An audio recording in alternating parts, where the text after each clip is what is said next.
जो ये पूरा घटनाक्रम है, जिस तरीके से अरविंद केजरीवाल जी को गिरफ्तार किया गया है, ये दिल्ली की चुनी हुई सरकार को गिराने की एक साजिश है। एक के बाद एक, चाहे 2015 का चुनाव हो, 2020 का चुनाव हो, पिछले साल का एमसीडी का चुनाव हो, भारतीय जनता पार्टी ने यह देख लिया है कि हर षड्यंत्र के बाद भी वो अरविंद केजरीवाल को हरा नहीं सकते हैं।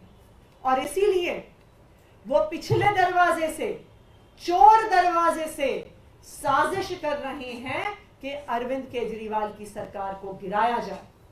और इसीलिए अरविंद केजरीवाल को गिरफ्तार किया है, कोई जांच करने के लिए नहीं, कोई एक्साइज पॉलिसी की इन्वेस्टिगेशन के लिए नहीं, पर एक लोकप्रिय चुने हुए मुख्यमंत्री और उनकी सरकार को डिस्टेबलाइज करने के। चाहे ये अरविंद केजरीवाल जी की गिरफ्तारी हो, उससे पहले मनीष सिसोदिया जी की गिरफ्तारी हो, संजय सिंह जी की गिरफ्तारी हो, सत्येंद्र जैन जी की गिरफ्तारी हो, किसी भी गिरफ्तारी का किसी भी जांच से कोई लेना देना नहीं है। अगर जांच से लेना देना होता तो आज जांच भारतीय जनता पार्टी की हो रही होती, क्योंकि साउथ लॉबी की शराब कारोबारियों का सीधा लेना देना भारतीय जनता पार्टी से। लेकिन यह पूरी तथाकथित जांच सिर्फ और सिर्फ आम आदमी पार्टी पर हमला करने के लिए है, अरविंद केजरीवाल पर हमला करने के लिए है, दिल्ली की चुनी हुई सरकार को गिराने के लिए है, अरविंद केजरीवाल और उनकी आम आदमी पार्टी को लोकसभा चुनाव में प्रचार करने से रोकने के लिए है। तो मैं आज ईडी को यह चैलेंज करना चाहती हूं कि अगर आप वास्तविक तौर पे एक इंडिपेंडेंट इन्वेस्टिगेटिंग एजेंसी है तो इन सारे फैक्ट्स को रिकॉर्ड पे लेके आइए। भारतीय जनता पार्टी और साउथ लॉबी के इस रिश्ते को इन्वेस्टिगेट करिए, भारतीय जनता पार्टी को आरोपी बनाइए और अपनी चार्जशीट में भारतीय जनता पार्टी और साउथ लॉबी, जो साउथ की शराब कारोबारियों की लॉबी है, उनसे भारतीय जनता पार्टी के रिश्ते को कोर्ट के सामने रखिए।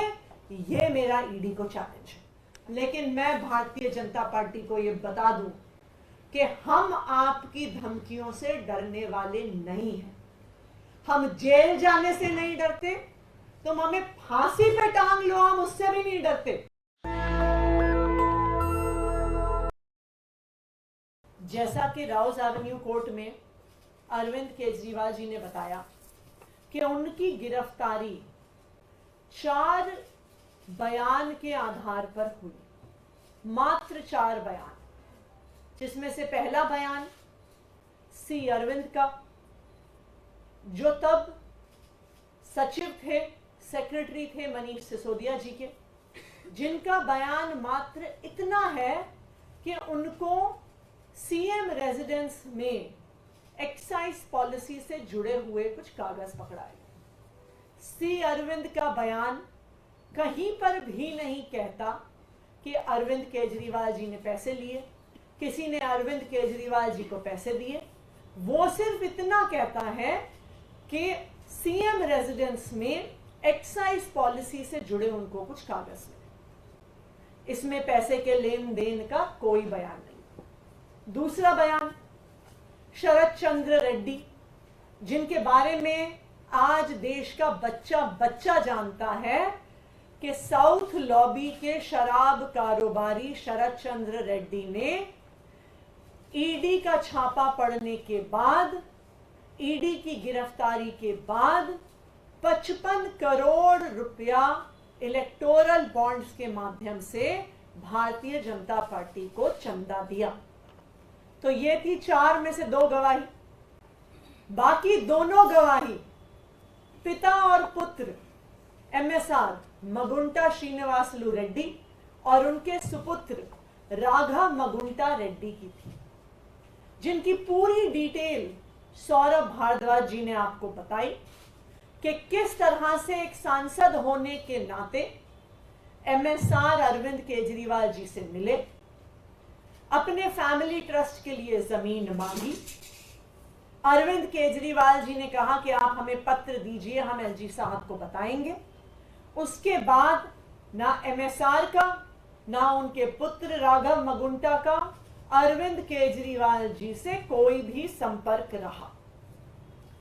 जब 16 सितंबर को उनके घर पे रेड होती है, फिर से पिता और पुत्र की स्टेटमेंट होते हैं, जहां पर वो दोनों कहते हैं कि हमारी अरविंद केजरीवाल जी के साथ कोई जान पहचान नहीं है।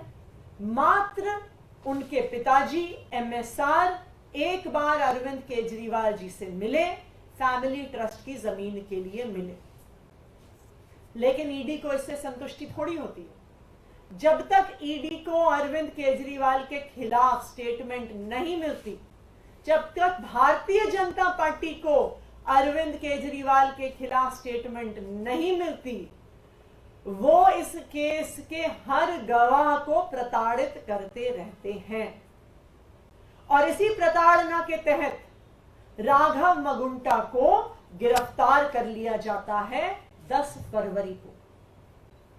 10 फरवरी के बाद भी राघव मगुंटा के पिताजी एमएसआर इस बात पे कायम रहते हैं कि उनकी अरविंद केजरीवाल जी से एक्साइज पॉलिसी पर कोई बात नहीं हुई। राघव मगुंटा रेड्डी के भी बार बार बयान होते हैं, वो भी इस बात पर कायम रहता है कि उसका अरविंद केजरीवाल से एक्साइज पॉलिसी पर उनकी कोई बात नहीं हुई। लेकिन 5 महीने जब राघव मगुंटा रेड्डी जेल में रहता है, तो राघव मगुंटा रेड्डी भी टूट जाता है, उसके पिता मगुंटा श्रीनिवासलू रेड्डी भी टूट जाते हैं। वो अपना बयान पलटते हैं। 16 जुलाई को वो अरविंद केजरीवाल जी के खिलाफ अपने तीसरे बयान में अरविंद केजरीवाल जी के खिलाफ बयान देते हैं और 18 जुलाई को उनके बेटे को बेल मिल जाती है। ये सारा सीक्वेंस ये दिखा रहा है कि जब तक अरविंद केजरीवाल के खिलाफ बयान नहीं आता, हर गवाह पर दबाव बनाया जाता है, उसको प्रताड़ित किया जाता है। जैसे ही अरविंद केजरीवाल के खिलाफ बयान आता है, गवाही बंद हो जाती है, बयान लेना बंद हो जाता है और अरविंद केजरीवाल के खिलाफ के बयान को ईडी अपनी इन्वेस्टिगेशन में दर्ज कर लेती है। और अब जिस तरह से शरद रेड्डी का और भारतीय जनता पार्टी के रिश्ते का खुलासा हुआ इलेक्टोरल बॉन्ड्स की स्टेटमेंट बाहर आने के बाद, फरवरी 28 को राघव मगुंटा और मगुंटा श्रीनिवासलू रेड्डी का भी भारतीय जनता पार्टी से क्या रिश्ता है वो सामने आ गया। 28 फरवरी को दोनों पिता और पुत्र ने टीडीपी, जो भारतीय जनता पार्टी का एलाई है, जो एनडीए का घटक दल है, 28 फरवरी को एमएसआर और उनके सपुत्र राघव मगुंटा टीडीपी ज्वाइन कर लेते हैं। और कल 29 अप्रैल को पिता मगुंटा श्रीनिवासलू रेड्डी को भारतीय जनता पार्टी के एलाय टीडीपी से लोकसभा चुनाव लड़ने का टिकट मिल जाता है। तो जिस साउथ लॉबी की बात हम पिछले 2 साल से भारतीय जनता पार्टी की प्रेस कॉन्फ्रेंस में सुन रहे हैं, ईडी द्वारा प्लांटेड खबरों में सुन रहे हैं, ईडी की वकीलों की दलीलों में सुन रहे हैं, उस साउथ लॉबी का रिश्ता साफ साफ भारतीय जनता पार्टी से है। साउथ लॉबी का एक महत्वपूर्ण व्यक्ति शरद चंद्र रेड्डी भारतीय जनता पार्टी को 55 करोड़ रुपए चंदा देता है और साउथ लॉबी के एक महत्वपूर्ण शराब कारोबारी मगुंटा श्रीनिवासलू रेड्डी और उनका बेटा राघव मगुंटा बीजेपी के एलाय टीडीपी में शामिल होते हैं और एनडीए की टिकट से लोकसभा का चुनाव लड़ते हैं। तो साउथ लॉबी का, शराब कारोबारियों का सीधा सीधा रिश्ता भारतीय जनता पार्टी से है। तो मैं आज ईडी को यह चैलेंज करना चाहती हूं कि अगर आप वास्तविक तौर पे एक इंडिपेंडेंट इन्वेस्टिगेटिंग एजेंसी है तो इन सारे फैक्ट्स को रिकॉर्ड पे लेके आइए। भारतीय जनता पार्टी और साउथ लॉबी के इस रिश्ते को इन्वेस्टिगेट करिए। भारतीय जनता पार्टी को आरोपी बनाइए और अपनी चार्जशीट में भारतीय जनता पार्टी और साउथ लॉबी, जो साउथ की शराब कारोबारियों की लॉबी है, उनसे भारतीय जनता पार्टी के रिश्ते को कोर्ट के सामने रखिए। यह मेरा ईडी को चैलेंज है। Thank you. तो मैम इसी मामले में आज कैलाश गहलोत जी को भी समन मिला है, वो भी पहुंचे हैं ईडी दफ्तर। देखिए, जो ये सारा प्रकरण है, चाहे ये अरविंद केजरीवाल जी की गिरफ्तारी हो, उससे पहले मनीष सिसोदिया जी की गिरफ्तारी हो, संजय सिंह जी की गिरफ्तारी हो, सत्येंद्र जैन जी की गिरफ्तारी हो, किसी भी गिरफ्तारी का किसी भी जांच से कोई लेना देना नहीं है। अगर जांच से लेना देना होता तो आज जांच भारतीय जनता पार्टी की हो रही होती, क्योंकि साउथ लॉबी की शराब कारोबारियों का सीधा लेना देना भारतीय जनता पार्टी से।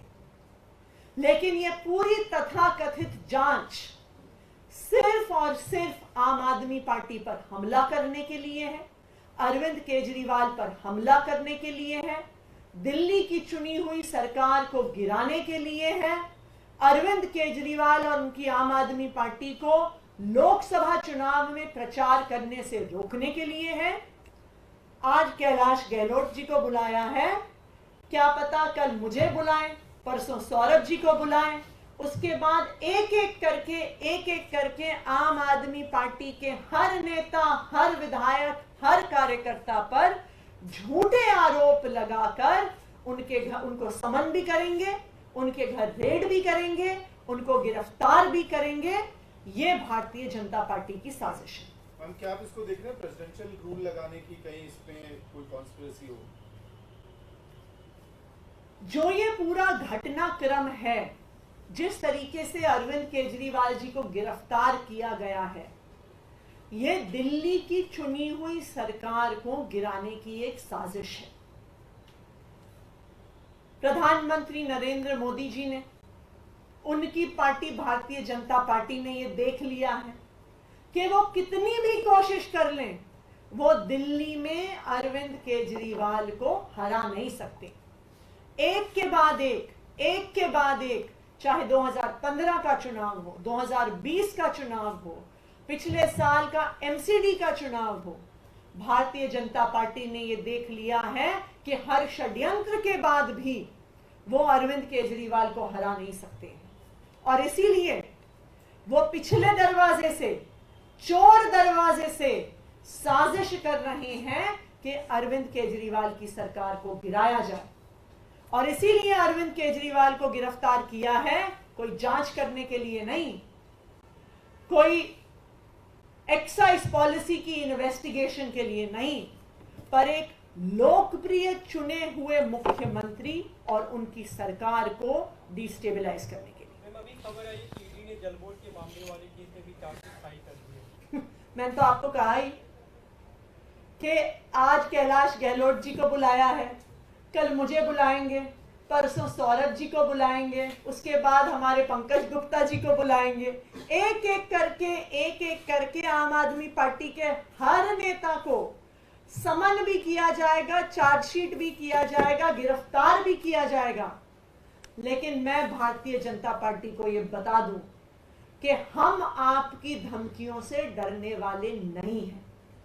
हम जेल जाने से नहीं डरते, तुम हमें फांसी पे टांग लो, हम उससे भी नहीं डरते। आम आदमी पार्टी का हर नेता, हर कार्यकर्ता अपनी आखिरी सांस तक इस देश के संविधान के लिए, इस देश में लोकतंत्र को बचाने के लिए लड़ता रहेगा। एक आखिरी सवाल है, कांग्रेस ने आज पीसी की है कल के रैली के लिए।